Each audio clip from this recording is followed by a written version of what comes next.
I'm Grant, and this has been Buster, where I buy, watch, review budget movies for you. Today's movie is... I don't have a box for it.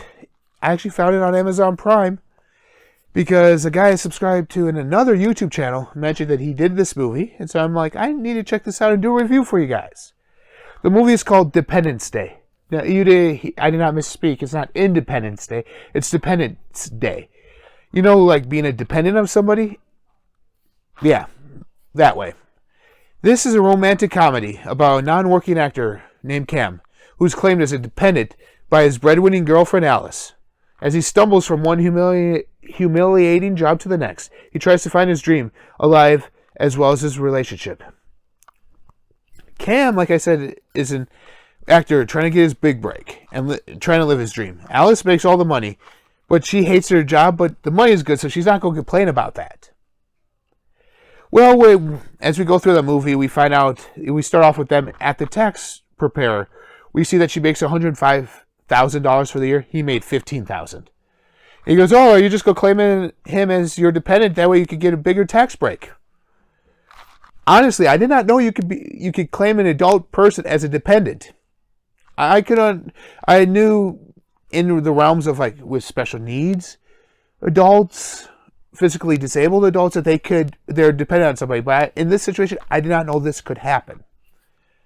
So they go about this, and people are like, oh, so Cam, how does it feel that she makes all the money, blah, blah, blah, blah, blah. You're nothing but a house husband. He's like, I cook at home. I do the cleaning. He's pretty much Mr. Mom, but without kids. It's okay. Michael Keaton made it all right to be a house dad. He did. But no, Cam is an actor who's is not good at acting. His jobs are being a clown and being an actor. He's not good at either throughout the course of this movie. And throughout the course of this movie, you see that he's only good at one thing with his girlfriend. They're adults. He's good at sex with his girlfriend. That's about it. She even mentions that in the movie. But everything else is about her career, her life, her apartment, her car. He's just her boyfriend. He wants to eventually marry her, but doesn't feel like they're codependents of each other, that they're not dependent of each other, but rather he's dependent of her. Through the course of things, he tries to find a job. He ends up working at her agency because they needed to fill in for a secretary. He gets hit on by her boss. He goes and tells the boss he didn't think that was appropriate. The boss twists his words around, fires him and his girlfriend at the same time. Yeah. And then they break up. Blah, blah, blah, blah, blah. Alice finds a job. Yeah, it's 20 grand less than what she makes, but she can design her own clothes. You see, she's a designer, and at her previous job, she couldn't design what she wanted. She was very creative, and that job just stifled her creativity. And this was something Cam was trying to get at her the whole time. Babe, follow your dreams. You want to have your own clothing line. Follow your dreams. You're at a job that you hate, but the money is good. Sometimes we make those decisions. I'm only at this job because the money is great, but I hate it. It stifles my creativity. Or it stifles me this way or that way. We all face that situation at one point in time or another.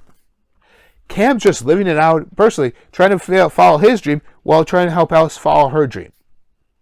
So she gets a new job, and as he starts being a busboy at a bar, he gets an acting gig. It looks like it's promising. And then he's continued being a busboy. Then at the end of the movie, towards the end of the movie, they get back together because they realize their lives are nothing without each other. That he might be her dependent, but she's also dependent on him for certain things, i.e., for cooking, for cleaning, stuff like this, that she's dependent on him for needs that he brings to the table, not just all the things she brings to the table. And that's what this movie is about. It's about finding that person you love and trying to mingle your two dreams together as one. And trying to be codependent of each other, because that's how a good marriage or any good relationship works. You need to be codependent of each other. I gotta say, David Lynch, you did a great job with this movie of writing it and directing it. You guys can check out his YouTube channel down below. I'll post a link there. That's how I learned about it, because he had a end credit scene of his on his YouTube channel talking about this movie. This movie was filmed back in 2016, but I just learned about it now, so I'm telling you guys. You guys can find it on Amazon Prime. It's called Dependence Day. Dependents Day. If I have to spell it day for you, it's D-A-Y. So there you go. Dependence Day. It's a funny movie. It's a romantic comedy. So if that's your jam, check it out down below. Also, what I'm going to give this, I'm giving this 4 stars. Why? Because I enjoyed it. Usually indie films are a dime a dozen that I really enjoy, but this is one of them that I'm enjoying. If he does anything else, I'm going to follow and find out more about it and see what else he does and watch it, because he has to be, as a storyteller, he has to be drawn in. And that's what any good director or writer does. They draw you into their story. And that's what Michael Lynch did in this movie. And as always, till next time, no matter if you're scoping Amazon Prime or any other streaming services, just remember, even though physical media is still kicking, this movie can only be found on streaming services. If you just want to sit back and relax on a cold winter night like it is here in Chicago, remember to make it a movie night. And